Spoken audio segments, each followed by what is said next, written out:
નમસ્કાર દર્શક મિત્રો, શિનોર સમાચારમાં આપનું સ્વાગત છે. આપ જોઈ રહ્યા છો શિનોર સમાચાર. ડભોઈ નગરપાલિકા દ્વારા શહેરી વિકાસ વર્ષની ઉજવણી નિમિત્તે પ્લાસ્ટિક ફ્રી અને ક્લીન સિટી અર્થે એસએસજીની બહેનોની માર્ચ યોજાઈ હતી.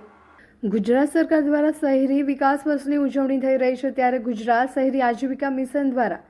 વિવિધ પ્રકારની ઇવેન્ટ યોજવા માટે જણાવવામાં આવેલ હોય તે મુજબના કાર્યક્રમો સમગ્ર રાજ્યની નગરપાલિકા અને મહાનગરપાલિકામાં યોજાઈ રહ્યા છે. જે અંતર્ગત ડભોઈ નગરપાલિકા ખાતે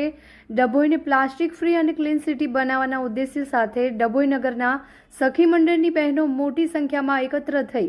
ડભોઈ ટાવર ચોકથી સરદાર બાગ સુધી માર્ચ યોજવામાં આવી હતી. નગરના વેપારીઓ તથા નગરજનોને જાગૃત કરવા માટે નગરપાલિકા દ્વારા આ માર્ચ સાથે સાથે નગરને પ્લાસ્ટિક ફ્રી અને ક્લીન સિટી બનાવવાના અર્થે જરૂરી પ્રચાર પ્રસાર પણ કરવામાં આવ્યો હતો.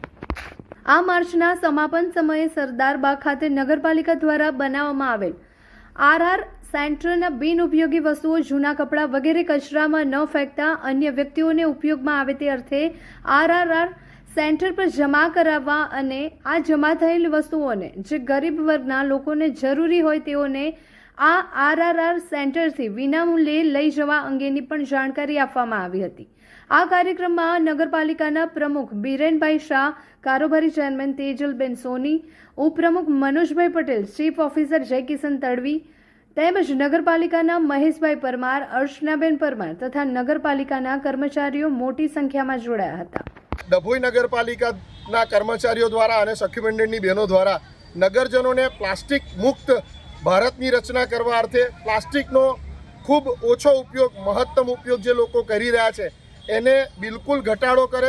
અંશતઃ બંધ કરે અને એકંદરે જીવનમાંથી પ્લાસ્ટિકને જાકારો આપે એ રીતના ઉદ્દેશ્ય સાથે આજની આ એસએચજી બહેનોની માર્ચ યોજી હતી. સાથે સાથે આરઆર સેન્ટર જે સરકારશ્રીનો કોન્સેપ્ટ છે એને આગળ ધપાવતા લોકો પોતાની નકામી વસ્તુ જે કચરામાં ફેંકે છે પણ એ અન્ય વ્યક્તિને ઉપયોગમાં આવી શકે એવી હોય તો એ આરઆર સેન્ટર પર જમા કરાવે, જેનાથી ગરીબ વર્ગના લોકો આ ચીજવસ્તુનો પુનઃ ઉપયોગ કરે અને દેશમાંથી જે